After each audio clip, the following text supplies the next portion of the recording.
ನಮಸ್ಕಾರ. ಸಾಮಾನ್ಯ ಜನಜೀವನದ ಮದುವೆಗಳ ಬಗ್ಗೆ ಅಂದ್ರೇನೆ ತುಂಬಾ ಎಷ್ಟು ದಿನ ತಿಂಗಳಾನ್ಗಟ್ಲೆ ಅದು ಸಮಯ ತಗೊಳುತ್ತೆ. ಒಡವೆ ಆಗಿರ್ಬೋದು, ಬಟ್ಟೆ ಆಗಿರ್ಬೋದು, ಚೌಟ್ರಿ ಮತ್ತೆ ಸಾಮಾನು. ಸಾಮಾನ್ಯ ಜನಕ್ಕೆ ದುಡ್ಡಿನ ಅವಶ್ಯಕತೆ ಇರುತ್ತೆ, ಅದನ್ನೆಲ್ಲ ಹೊಂದಿಸ್ಕೊಳ್ಳೋದಕ್ಕೆ ತುಂಬಾ ಸಮಯ ತಗೊಳುತ್ತೆ. ಇನ್ನು ಶ್ರೀಮಂತರ ಮದುವೆ ಅಂತಂದ್ರೆ ಕೇಳೋ ಹಾಗೆ ಇಲ್ಲ. ಅದು ಕೋಟ್ಯಾಂತರ ರೂಪಾಯಿ ಇಟ್ಟಿರೋ ಕುಬೇರದಂತೂ ಇನ್ನೂ ಸಡಗರ ಸಂಭ್ರಮ ಎಲ್ಲವೂ ಇರುತ್ತೆ. ಹಾಗಾಗಿ ಅಂಥ ಮದುವೆ ನಿಂತೋಯ್ತು ಅಂತಂದರೆ ಎಷ್ಟು ಆಘಾತ ಆಗುತ್ತೆ, ಮತ್ತು ಆ ಮದುವೆ ಏನಕ್ಕೆ ನಿಂತೋಯ್ತು ಅಂತ ಅನ್ನೋದನ್ನು ನಾನು ಮುಂದಕ್ಕೆ ಹೇಳ್ತೀನಿ. ಸಾಮಾನ್ಯವಾಗಿ ಎಲ್ಲ ಮಾಧ್ಯಮದಲ್ಲಿ ನಾನೇನು ವಿಷಯ ಹೇಳ್ತಾ ಇದ್ದೀನಿ ಅಂತ ಆಲ್ರೆಡಿ ಸುಮಾರು ಜನಕ್ಕೆ ಗೊತ್ತಾಗಿರುತ್ತೆ. ಎಲ್ಲ ಮಾಧ್ಯಮದಲ್ಲೂ ಅವ್ರದ್ದೇ ವಿಚಾರ, ಅವ್ರದ್ದೇ ಸ್ಟೋರಿನ ಹೇಳ್ತಾ ಇದ್ದಾರೆ. ಎಲ್ಲರೂ ಅವರವರ ಇದರಲ್ಲೇ ಹೇಳ್ತಿದ್ದಾರೆ. ಅವರವರ ಶೈಲಿನಲ್ಲಿ ಒಂದೊಂದು ಚಾನಲಲ್ಲೂ ಸಹ ಅದನ್ನೇ ವಿಸ್ತಾರ ಮಾಡಿ ಒಂಥರ ನೋಡೋದಕ್ಕೇನೆ ಬೋರ್ ಆಗಿಬಿಟ್ಟಿದೆ. ಅದೊಂದೇ ಕಥೆ ಇಲ್ಲ. ಮೊನ್ನೆ ಒಂದು ಈ ಕಡೆ ನಮ್ಮ ಸುತ್ತಮುತ್ತ ಇರುವಂಥ ಕಡೆ ಎಲ್ಲ ಅದು ನಡೆದಿದೆ, ಅದನ್ನು ಸಹ ನೀವು ನೋಡಿರ್ತೀರ. ಹಾಗಾಗಿ ನಾನು ಅದನ್ನೇ ಕಥೆನ ಹೇಳೋದಕ್ಕೆ ಇಷ್ಟಪಡೋದಿಲ್ಲ. ನಮ್ಮ ಈ ಕೋಟಿ ರೂಪಾಯಿನ ಖರ್ಚು ಮಾಡಿ ಚೌಟ್ರಿನ ಬುಕ್ ಮಾಡಿ ಮತ್ತು ಏರೋಪ್ಲೇನ್ನ ಬುಕ್ ಮಾಡಿ ಇಷ್ಟೆಲ್ಲ ಮಾಡಿದ್ದಾರೆ ಅಂತ ಅಂದರೆ ಇದನ್ನು ಪ್ರತಿಯೊಬ್ಬರಿಗೂ ಗಮನಕ್ಕೆ ಬಂದಿರುತ್ತೆ. ಅಯ್ಯೋ ಬಿಡು, ಇದು ನಿಜ ಇದೆ ಸ್ಟೋರಿ ಅಂತ ಅನ್ನುವಂಥ ಮನಸ್ಥಿತಿಗೂ ಬಂದ್ಬಿಟ್ಟಿರ್ತಾರೆ ಜನ. ಈಗ ದಿನ ಎತ್ತಿದ್ರೆ ಅದೇ ಬರ್ತಾ ಇದೆ.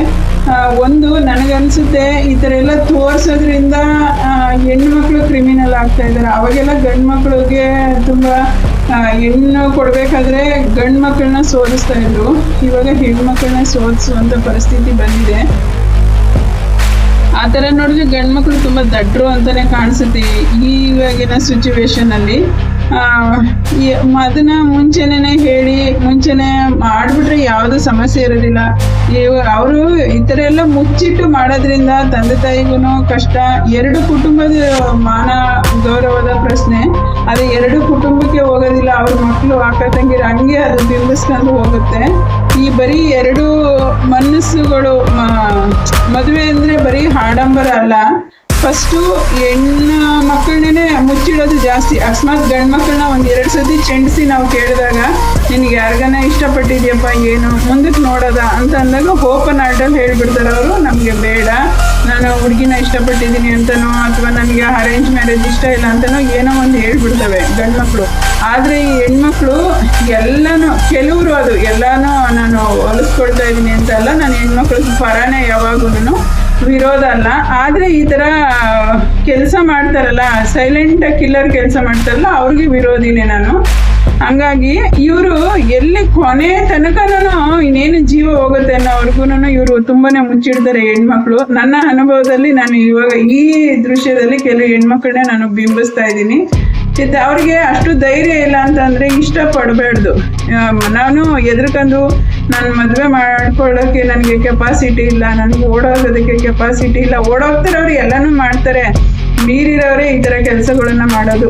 ಅವ್ರ ಅಪ್ಪ ಅಮ್ಮನ ಮುಂದೆ ನೀನು ಹೊಡಿತೀಯೋ ಸಾಯಿಸ್ತೀಯೋ ನನಗೆ ಗೊತ್ತಿಲ್ಲ, ನಾನು ಇಷ್ಟಪಟ್ಟಿದ್ದೀನಿ ಅಂತ ಹೇಳುವಂಥ ಧೈರ್ಯವನ್ನು ಕಳ್ಸ್ಕೋಬೇಕು.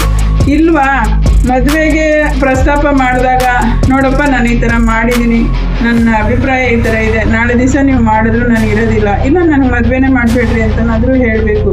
ಏನು ಎಂದಿರ ಎರಡು ಮನೆಯಲ್ಲಿ ಒಪ್ಕೊಂಡು ಮತ್ತು ಎಂಗೇಜ್ಮೆಂಟನ್ನು ಮಾಡ್ಕೊಳ್ತಾರೆ, ಜೊತೆಲಿ ಓಡಾಡ್ತಾರೆ, ಎಲ್ಲನೂ ತಿನ್ನೋದು ಉಣ್ಣೋದು ಎಲ್ಲನೂ ಮಾಡ್ಕೊಳ್ತಾರೆ.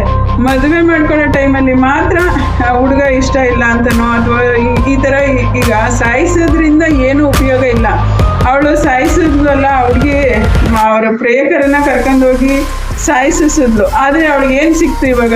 ಪಾಪ ಆ ಹುಡುಗನ ಜೀವನ ತೆಗಿಬಾರ್ದಾಗಿತ್ತು. ನೋಡಿ ನನಗಿಷ್ಟ ಇಲ್ಲ ಅಂತ ಅಟ್ಲೀಸ್ಟ್ ಆ ಹುಡುಗನಿಗೆ ಹೇಳಿದರೆ ಅವನು ಇವರು ಪೇರೆಂಟ್ಸ್ಗೆ ಒಪ್ಪಿಸಿ ಅವನ ಪಾಡಿಗೆ ಅವನೇನೋ ಅವನ ಹಣೆ ಬರೋಕೆ ಅವ್ನು ಬದಿಕೊಳ್ತಾ ಇದ್ದ. ಒಬ್ರಿಗೆ ಜೀವ ಕೊಡೋಕ್ಕೂ ಅಧಿಕಾರ ಇಲ್ಲ ನಮಗೆ, ಅಂದರೆ ಜೀವ ತೆಗಿಯೋಕ್ಕೆ ಏನು ಅಧಿಕಾರ ಇರುತ್ತೆ? ಅಂಥದ್ರಲ್ಲಿ ಅವಳು ಒಂದ್ಸತಿ ಅವನಿಗೆ ಭಯ ಹುಟ್ಟಿಸಿ, ಆ ಭಯದಲ್ಲಿ ಹೋಗಲ್ಲ ಅಂದ್ರೂ ಅವ್ರ ಅಮ್ಮನಿಗೆ ಹೇಳಿ ಒಪ್ಪಿಸಿ ಕರ್ಕೊಂಡೋಗಿ ಈ ಥರ ಜೀವನ ತೆಗೆದ್ಲು. ಹೋಗ್ಲಿ, ಅವಳಾದರೂ ಸುಖವಾಗಿರೋಕ್ಕೆ ಸಾಧ್ಯನೇ ಇಲ್ಲ. ಇವಾಗ ಅವಳಿಗೆ ಜೈಲಲ್ಲಿ ಶಿಕ್ಷೆ ಕೊಡಿಸ್ತಿದ್ದಾರೆ. ಮತ್ತು ಆ ಹುಡುಗನಿಗೂ ಅಷ್ಟೇ ಲೈಫಲ್ಲಿ ಅದು ಇವಾಗ ಎಷ್ಟು ದಿನ ಆಗುತ್ತೋ ಏನೋ. ಡೈರೆಕ್ಟು ಈಗ ಯಾರೋ ಮಾಡಿದ್ದಾರೆ ಅನ್ನೋದಿದ್ರೆ ಬೇಲ್ಗಿಲ್ ಕೊಟ್ಟು ಕೋಟಿ ಆಗಲಿ ಎಷ್ಟೇ ಆಗಲಿ ಕರ್ಕೊ ಬಂದ್ಬಿಡ್ತಾರೆ ಏನೋ ಬೇಲ್ ಕೊಟ್ಟು. ಆದ್ರೆ ಇವರೇ ಡೈರೆಕ್ಟ್ ಆಗಿ ಮಾಡಿದ್ದಾರೆ ಅನ್ನೋದ್ರಿಂದ ವರ್ಷಾನ್ಗಟ್ಲೆ ಜೈಲಲ್ಲಿ ಅರ್ದು ಅವ್ರ ಜೀವನನೇ ಸ್ಕ್ರಾಪ್ ಆಗುತ್ತೆ. ಅವ್ರ ಜೀವನ ಮತ್ತೆ ಎರಡೂ ಕುಟುಂಬನ ನರಕ ಯಾತನೆನ ಅನುಭವಿಸ್ಬೇಕಾಗತ್ತೆ. ನಾನು ಇದರಲ್ಲಿ ಏನು ಹೇಳೋದಕ್ಕೆ ಇಷ್ಟಪಡ್ತೀನಿ ಅಂತ ಅಂದ್ರೆ, ಗಂಡು ಮಕ್ಕಳನ್ನ ಕೇಳೋದಕ್ಕಿಂತ ಫಸ್ಟ್ ಹೆಣ್ಮಕ್ಳನ್ನ ಮದುವೆ ಮಾಡೋಕ್ಕೆ ಅವರ ಚಲನೆ ಒಲನೆ. ನಾನು ಮೊನ್ನೆ ಒಂದು ಮದುವೆಗೆ ಹೋಗಿದ್ದೆ. ಆವಾಗ ಹುಡುಗಿ ತುಂಬ ಚೆನ್ನಾಗಿದ್ದಾಳೆ ನೋಡೋದಕ್ಕೆ. ಆದರೆ ಮದುವೆದಲ್ಲ, ಅದು ಬೇರೆ ಹುಡುಗಿ ಮದುವೆಗೆ ಬಂದಿದ್ದವರು ಪೇರೆಂಟ್ಸ್ ಕರ್ಕೊ ಬಂದಿದ್ದಾರೆ. ಅವ್ರ ಅಪ್ಪ ಅಮ್ಮ ಪಾಪ ಚೆನ್ನಾಗೇ ಇದ್ದಾರೆ ನೋಡೋಕ್ಕೆ. ಅವರು ಏನಂತ ಇದಲ್ಲ, ಮಿಡಲ್ ಕ್ಲಾಸ್ ಫ್ಯಾಮಿಲಿ, ಅವ್ರು ಚೆನ್ನಾಗಿದ್ದಾರೆ. ಆ ಹುಡುಗಿ ಆ ಫೋನ್ ತಗೊಂಡು ಎಷ್ಟು ಹಾಡ್ತಿದ್ದಾಳೆ ಅಂತಂದರೆ ಪಾಪ ಅಮ್ಮ ಆ ಚೌಟ್ರಿನಲ್ಲಿ ಓಡಾಡಿ ಕಿತ್ಕೊಳ್ತಾ ಇದ್ದಾರೆ ಫೋನ್ನ. ಆಮೇಲೆ ನಾವು ನಿಂತಿರೋ ಪಕ್ಕಕ್ಕೇನೆ ಮೈ ಕೊಡೋಕ್ಕೆ ಹೋಗೋದಕ್ಕೆ ನಾವು ಹೋಗ್ತಾ ಇದ್ವಿ, ನಮ್ಮ ಪಕ್ಕದಲ್ಲೇ ನಿಂತಿದ್ರು. ಆಮೇಲೆ ಅದು ಯಾವುದೋ ಒಂದು ಹುಡುಗಿ ಮತ್ತೆ ಹುಡುಗನ ಫೋಟೋ ಜೊತೆ ಹುಡುಗಿ ಇರೋದನ್ನ ಆ ಎಮ್ಮ ತಕ್ಷಣ ಡಿಲೀಟ್ ಮಾಡಿ ಅವರಪ್ಪ ನೋಡ್ಬಿಡ್ತಾರೆ ಅಂತ ಅಂದ್ಬಿಟ್ಟು ಮುಚ್ಚಿಟ್ಕೊಂಡ್ರು. ಆ ಥರ ತಾಯಿದಿರೋನು ಕಷ್ಟ, ಅದು ಮುಚ್ಚಿಡಬಾರ್ದು. ಯಾಕಂತಂದ್ರೆ ಆವಾಗ ಅದನ್ನ ಡಿಲೀಟು ಮಾಡಬಾರ್ದು, ಇಟ್ಕೊಂಡು ಹೋಗ್ಬೇಕು ಮನೆಯಲ್ಲಿ. ನೋಡು, ನಿನ್ಗೆ ಇದು ಇಷ್ಟ ಇದ್ರೆ ಹೊರ್ಟೋಗ್ಬಿಡು ನನ್ನ ಮನೆ ಬಿಟ್ಟು, ಈ ಥರ ನೀನು ಮಾಡಕ್ ಹೋಗ್ಬೇಡ ಅಂತ ಅಂದ್ಬಿಟ್ಟು ಹೇಳ್ಬೇಕು. ಇಲ್ವಾ ಕಾಲು ಕೈ ಮುರಿದು ಕೂರಿಸ್ಬೇಕು. ಯಾಕಂದ್ರೆ ಇದು ಜೀವನದ ಪ್ರಶ್ನೆ. ಮಾಡ್ಕೊಂಡು ಹೋಗಿ ಅವ್ರ ಜೊತೆ ಬದುಕಿದ್ರೆ ಓಕೆ. ಈಗ ಅವ್ರ ಜೀವನನ ಹಾಳು ಮಾಡಿದ್ರೆ ಇದು ಶಾಪನೇ ತಾನೆ. ಈಗ ಅವ್ರ ತಂದೆ ತಾಯಿ ಎಷ್ಟು ಕೊರಗ್ತಾರೆ. ಕೋಟ್ಯಾಂತರ ರೂಪಾಯಿ ದುಡ್ಡನ್ನ ಯಾರು ತಿನ್ನೋದಿಲ್ಲ. ಅವರು ಸುಮ್ಮನೆ ವಿಜೃಂಭಣೆಯಿಂದ ಇರೋ ದುಡ್ಡನ್ನ ಹೆಂಗೆ ವ್ಯಕ್ತಪಡಿಸ್ಕೋಬೇಕು. ಬಡವ್ರ ಮಕ್ಕಳು ಒಂದು ಥರ ದಾರಿ ತಪ್ತವೆ, ಸಾಹುಕಾರರ ಮಕ್ಕಳು ಇನ್ನೊಂದು ಥರ ದಾರಿ ತಪ್ತಾರೆ. ಇದಕ್ಕೆ ಬಡತನ ಶ್ರೀಮಂತತನ ಅನ್ನೋದು ಏನೂ ಇಲ್ಲ. ಪ್ರೀತಿ ಎಲ್ಲರಲ್ಲೂ ಇದೆ, ಕಾಮ ಎಲ್ಲದರಲ್ಲೂ ಇದೆ. ಆದರೆ ಪ್ರೀತಿ ಅಂದರೆ ಅದೊಂದೇ ಅಲ್ಲ, ಬೇರೆ ಎಲ್ಲನೂ ನಾವು ಏನೇನು ಇಷ್ಟಪಡ್ತೀವಿ, ಒಂದು ಊಟದಿಂದ ಹಿಡಿದು ಎಲ್ಲವನ್ನು ಏನು ಇಷ್ಟಪಡ್ತೀವಿ ಅದೆಲ್ಲ ಪ್ರೀತಿನೇ. ಆದರೆ ಇದು ಅತಿರೇಕಕ್ಕೆ ಹೋದರೆ ಚೆನ್ನಾಗಿರೋದಿಲ್ಲ. ನನ್ನ ಅನಿಸಿಕೆ ಅಂತೂ ಇವಾಗ ಹೆಣ್ಮಕ್ಳನ್ನ ನೋಡಿ ಮದುವೆ ಅರೇಂಜ್ ಮ್ಯಾರೇಜೇ ತಪ್ಪು ಅನ್ನೋಂಥ ಸ್ಥಿತಿ ನನಗೆ ಅನ್ನಿಸ್ತಿದೆ ನನ್ನ ಮನಸ್ಸಲ್ಲಿ. ಯಾಕಂದರೆ ಹಿಂದಿಂದೇನೆ ಹಂಗೆ ಅಂದ್ಬಿಟ್ಟು ಲವ್ ಮ್ಯಾರೇಜ್ ಏನು ಉತ್ತಮ ಅಂತ ನಾನು ಅದಕ್ಕೂ ಒಳ್ಳೆ ಹೆಸರು ಇದೆ ಅಂತಲೂ ನಾನು ಹೇಳೋಕ್ಕೆ ಇಷ್ಟಪಡೋದಿಲ್ಲ. ಇದರಲ್ಲಾದರೂ 4 ಜನ ಸೇರಿರ್ತಾರೆ, 4 ಮಾತುಗಳನ್ನು ಹಾಡಿ 1 ಸತಿ 2 ಸತಿ ಪಂಚಾಯತ್ಗೇನು ಮಾಡ್ತಾರೆ. ಆದರೆ ಈ ಲವ್ ಮ್ಯಾರೇಜಲ್ಲಿ ಅವ್ರವ್ರ ಇಷ್ಟಕ್ಕೆ ಅವ್ರು ಕಟ್ಕೊಂಡಿರ್ತಾರೆ. ಇವತ್ತು ಮದುವೆ ಆಗ್ತಾರೆ, 15 ದಿನಕ್ಕೆಲ್ಲ ಡ್ರೈವರ್ಸ್ ತಗೊಂಡು ಹೋಗ್ತಾ ಇರ್ತಾರೆ. ಇದು ಮದುವೆಯನ್ನು ಯಾರಾದ್ರೂ ಸಹ ಸರಿನೇ, ಒಪ್ಕೊಳ್ಳೋದಕ್ಕೂ ಮುಂಚೆ ಹುಡುಗಿಗಾಗಲಿ ನಾನು ಹುಡುಗನಿಗಾಗಲಿ ಹೇಳ್ತಾ ಇರೋದು, ಫಸ್ಟು ಮದುವೆ ಬಂಧನ ಅನ್ನೋದು ಒಂದು ಬುಕ್ ಇದೆ. ಸಾಮಾನ್ಯವಾಗಿ ಎಲ್ಲ ಗ್ರಂಥಾಲಯದಲ್ಲೂ ಸಿಕ್ಕುತ್ತೆ ಅದು. ಇಲ್ಲಾಂದರೆ ಕೇಳಿ ಕೊಂಡ್ಕೊಳ್ಳಿ. ಇವಾಗೇನು ಇದರಲ್ಲೇ ಬರುತ್ತೆ, ಫೋನಲ್ಲೇ ಬರುತ್ತೆ, ಮದುವೆ ಗ್ರಂಥಾಲಯ ಅಂತ ಒಂದಿದೆ. ಆ ಪುಸ್ತಕನ ಒಂದು ಸತಿ ನಿಮ್ಗೆ ಅರ್ಥ ಆಗಿಲ್ಲ, ನಿಮ್ಮ ತಲೆಗೆ ಆ ಮೆದುಳಿಗೆ ಹೋಗಲಿಲ್ಲ ಅಂದರೆ ಒಂದು 4 ಸತಿ ಅದನ್ನು ಅಧ್ಯಯನ ಮಾಡಿ. ಲವ್ ಮಾಡೋರಾಗಲಿ, ಲವ್ ಮ್ಯಾರೇಜ್ ಆಗಲಿ, ಅರೇಂಜ್ ಮ್ಯಾರೇಜ್ ಆಗಲಿ, ನಾನು ಇಬ್ಬರಿಗೂ ಇದರ ಅವಶ್ಯಕತೆ ಇದೆ. ಅದ್ರದ್ದು ವಿಷಯ ಏನು, ಆ ಬಂಧನ ಏನು ಅನ್ನೋದನ್ನ ತಿಳ್ಕೊಂಡು ಮದುವೆಯನ್ನ ಒಂದು ದೊಡ್ಡ ಸುಂದರವಾದ ಲೋಕಕ್ಕೆ ಕಾಲಿಡ್ರಿ. ಮದುವೆ ಅಂದ್ರೆ ಅಷ್ಟು ಸುಲಭ ಅಲ್ಲ. ಅದು ದೇವತೆ ಕಾಲದಿಂದ ಬಂದಿರೋದು, ಇಂಥ ಹೆಣ್ಣಿಗೆ ಇಂಥ ಗಂಡು ಅಂತ. ಆದ್ರೆ ಇವಾಗ ಅದು ಸುಳ್ಳಾಗ್ತಿದೆ. ಒಂದು ಹೆಣ್ಣಿಗೆ 3-4 ಜನ. ಇವಾಗ ಯಾವ್ದಾರ ಒಂದು ಹುಡುಗ ತೀರೋಯ್ತು ಅಂತ ಅಂದ್ರೆ ಅವಳಿಗೆ 30 ವರ್ಷ ಆಗಿರ್ಲಿ, 40 ವರ್ಷ ಆಗಿರ್ಲಿ, ಅವಳನ್ನ ಕಟ್ಕೊಳ್ಳೋದಕ್ಕೆ ಲೈನಲ್ಲಿ ನಿಂತಿರ್ತಾರೆ. ಅದೇ ಒಂದು 25 ವರ್ಷದ ಹುಡುಗನಿಗೆ ಏನು ಅನ್ಎಕ್ಸ್ಪೆಕ್ಟೆಡ್ ಆಗಿ ಹೆಂಡತಿಗೆ ಎಕ್ಸ್ಪೈರ್ಡ್ ಆಯ್ತು ಅಂದರೆ 1000 ಕ್ವಶನ್ ಕೇಳ್ತಾರೆ ಹುಡುಗನಿಗೆ. ಏನು ಮಾಡಿ ಸಹಿಸ್ತೆ, ಏನಾಯಿತು ಅಂತ ಪುರಾಣನ ಓದ್ತಾರೆ. ಹಿಂಗೆ ಮಾಡಿರೋದ್ರಿಂದನೇ ಹೆಣ್ಮಕ್ಳದು ತುಂಬ ಮೇಲೆ ಹದಿರೇಖಕ್ಕೆ ಹೋಗಿರೋದು. ಯಾರ ಮಾತನ್ನು ಕೇಳ್ತಾ ಇಲ್ಲ. ಅವ್ರದ್ದು ಮುಚ್ಚುಮರೆ ಮನಸ್ಸು. ಅದನ್ನೇ ನಮ್ಮ ಸಾಧು ಸಂತರು ಹೇಳಿರೋದು ಕರೆಕ್ಟು. ಮೀನಿನ ಹೆಜ್ಜೆ, ನೀರಿನೊಳಗಡೆ ಹೋಗೋ ಮೀನಿನ ಹೆಜ್ಜೆ ಹಿಡಿಬೋದು, ಹೆಣ್ಮಕ್ಳ ಮನಸ್ಥಿತಿನ ಕಂಡುಹಿಡಿಯೋಕ್ಕಾಗಲ್ಲ ಅಂತ ಹೇಳಿದಾರಲ್ಲ. ಆ ಗಾದೆ ಅಂತೂ ತುಂಬಾನೇ 100% ನಾನು ನಂಬುತ್ತೀನಿ, ಖಂಡಿತ ನಂಬ್ತೀನಿ. ನಾನು ಹೆಣ್ಮಕ್ಳ ಮನಸ್ಥಿತಿನೇ ಸರಿ ಇಲ್ಲ ಇವಾಗ. ಬೇರೆಯವ್ರ ಮಕ್ಕಳನ್ನ ಬಲಿ ಕೊಡಕ್ ಹೋಗ್ಬೇಡ್ರಿ. ಆದಷ್ಟು ಇವಾಗ ನನ್ನ ಒಂದು ಇದ್ರಲ್ಲೂ ನಾನು ಅದನ್ನೇ ಹೇಳೋದಕ್ಕೆ ಇಷ್ಟಪಡ್ತೀನಿ. ಅವರನ್ನ ಚೆನ್ನಾಗಿ ತೀಡಿ ಅವ್ರ ಮನಸ್ಥಿತಿನ ತಿಳ್ಕೊಳ್ಳಿ. ನೀವು ಹೆಂಗನ ಬೆಳೆಸ್ಕೊಳ್ರಿ, ಅವ್ರನ್ನ ಏನಾದ್ರೂ ಮಾಡ್ಕೊಳ್ರಿ. ಯಾರನ್ನ ಪಾಪ ಯಾವ ತಂದೆ ತಾಯಿನ ದೂರ ಅಂತ ಸಿಚುವೇಶನ್ ಇಲ್ವೇ ಇಲ್ಲ ಇಲ್ಲಿ. ಯಾವ ತಂದೆ ತಾಯಿನೂ ಏನಂತಾರೆ ಅಂದ್ರೆ, ನಾನು ಕಷ್ಟಪಟ್ಟಿದ್ದೀನಿ, ನನ್ನ ಮಗಳು ಕಷ್ಟಪಡಬಾರ್ದು, ನಾನು ಕಷ್ಟಪಟ್ಟಿದ್ದೀನಿ, ನನ್ನ ಮಗ ಕಷ್ಟಪಡಬಾರ್ದು, ಅಷ್ಟನ್ನೇ ಆಸೆ ಪಡ್ತಾರ ಹೊರತು ನನ್ನ ಥರ ನನ್ನ ಮಕ್ಕಳಾಗ್ಲಿ ಅಂತ ಯಾರು ಇಷ್ಟಪಡೋದಿಲ್ಲ. ಹಂಗಾಗಿ ಅವರು ನಿಮ್ಮ ಕರ್ತವ್ಯ, ನಿಮ್ಮ ಕಾರ್ಯನ ನೀವು ಮಾಡಿರ್ತೀರ. ಕೊನೆ ಕಾಲದಲ್ಲಿ ಮದುವೆ ಅಂತ ಅನ್ನುವಂಥ ಸಂದರ್ಭದಲ್ಲಿ ಬಲವಂತವಾಗಿ ಕಟ್ಟುಬಂಧನೆ ಆಗಿ ಅವ್ರ ಫೋನ್ ಕಿತ್ಕೊಂಡು ಅವ್ರನ್ನ ಕೂಡಾಕಿ ಈ ಥರ ಮದುವೆಗಳನ್ನೆಲ್ಲ ಮಾಡಕ್ಕೆ ಹೋಗ್ಬೇಡ್ರಿ. ಅವ್ರನ್ನ ಕೂರಿಸ್ಕೊಳ್ರಿ, ನಿನಗೆ ಇಷ್ಟ ಇದೆಯಾ ಇಲ್ವಾ ಅಂತ ಅಂದ್ಬಿಟ್ಟು ಯಾವುದಾದ್ರೂ ಇವಾಗೇನು ಪ್ರತಿಯೊಬ್ಬರ ಮನೆಯಲ್ಲೂ ಒಂದು ರಾಮಾಯಣನೋ ಯಾವುದೋ ಒಂದು ಬುಕ್ ಇರುತ್ತೆ. ಇವಾಗ ಅದನ್ನೂ ನಂಬಕ್ಕಾಗಲ್ಲ, ಎಲ್ಲ ವಿಷಕರ್ಮ ಇರುತ್ತೆ, ಅದ್ರ ಮೇಲೇನೆ ಹಾಣೆ ಇಟ್ಬಿಡ್ತಾರೆ.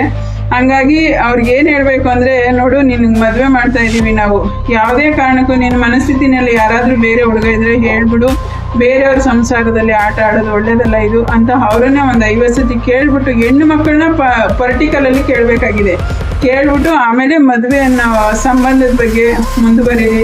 ಆಮೇಲೆ ನನ್ನ ಒಂದು ಒಳ್ಳೆಯ ಇನ್ಫಾರ್ಮೇಷನ್ ಅಂತ ಅಂದರೆ, ಸಾಮಾನ್ಯವಾಗಿ ಇವಾಗ ಯಾರು ಹೆಣ್ಣು ಕೊಡೋದಿಲ್ಲ, ಬಡವ್ರ ಮನೆ ಹುಡುಗಿರು ಸಿಕ್ಕಿದ್ರೆ ಸಾಕು ಅಂತ ಹೇಳ್ತಾರೆ.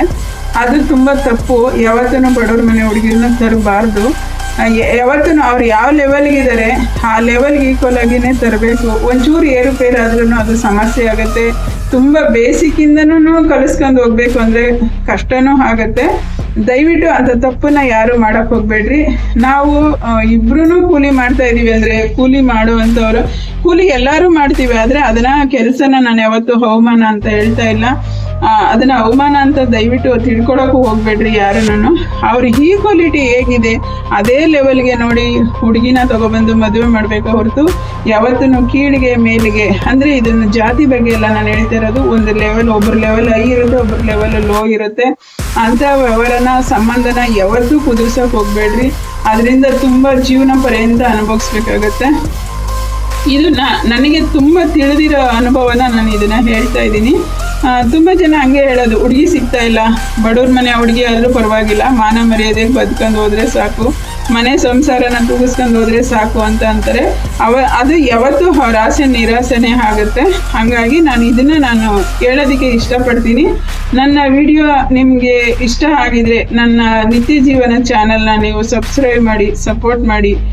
ನನ್ನ ವಿಡಿಯೋದಲ್ಲಿ ಏನಾದ್ರೂ ಇದ್ದಿದ್ರೆ ನನಗೆ ಕಮೆಂಟ್ ಹಾಕಿ. ನಾನು ನನ್ನ ಹೇಳಿದನ್ನೆಲ್ಲ ಕೇಳಿಸ್ಕೊಳ್ಳಬೇಕು, ನಾನು ಹೇಳಿದೆಲ್ಲ ಸರಿನೇ ಅಂತಲೇ ಹೇಳಕ್ಕೆ ಹೋಗೋದಿಲ್ಲ. ನನ್ನ ಅನುಭವನ ನನ್ನ ಸ್ನೇಹಿತರ ಜೊತೆ ನಾನು ಹಂಚ್ಕೊಳ್ಳೋದಕ್ಕೆ ಇಷ್ಟಪಡ್ತೀನಿ. ನಾನು ಇವಾಗ ಈ ವಿಡಿಯೋಗಳನ್ನು ಜಾಸ್ತಿ ನಾನು ಮಾಡೋದನ್ನೇ ನಿಲ್ಲಿಸಿದ್ದೀನಿ. ನಾನು ಯಾವತ್ತೂ ರೇಖಿನಲ್ಲಿ ಮುಂದುವರಿಬೇಕು, ರೇಖಿ ವಿಡಿಯೋನೇ ಮಾಡಬೇಕು ಅಂತಲೇ ನಾನು ಇದು ಮಾಡ್ತಾ ಇದ್ದೀನಿ. ನನ್ನ ವಿಡಿಯೋನಲ್ಲಿ ಏನಾದರೂ ನಿಮಗೆ ತಪ್ಪು ಅನಿಸಿದ್ರೆ ನನಗೆ ಕಮೆಂಟ್ ಹಾಕಿ, ಒಳ್ಳೆಯದೇ ಆಗಲಿ ಕೆಟ್ಟದೇ ಆಗಲಿ ಕಮೆಂಟ್ ಹಾಕಿ. ನಿಮ್ಗೆ ಇಷ್ಟ ಆಗಿದ್ರೆ ನಿಮ್ಮ ಫ್ರೆಂಡ್ಸ್ ಆ್ಯಂಡ್ ಫ್ಯಾಮಿಲಿಗೆ ಶೇರ್ ಮಾಡಿ, ಲೈಕ್ ಮಾಡಿ. ನನ್ನ ವಿಡಿಯೋ ನೋಡಿದ್ದಕ್ಕೆ ಧನ್ಯವಾದಗಳು.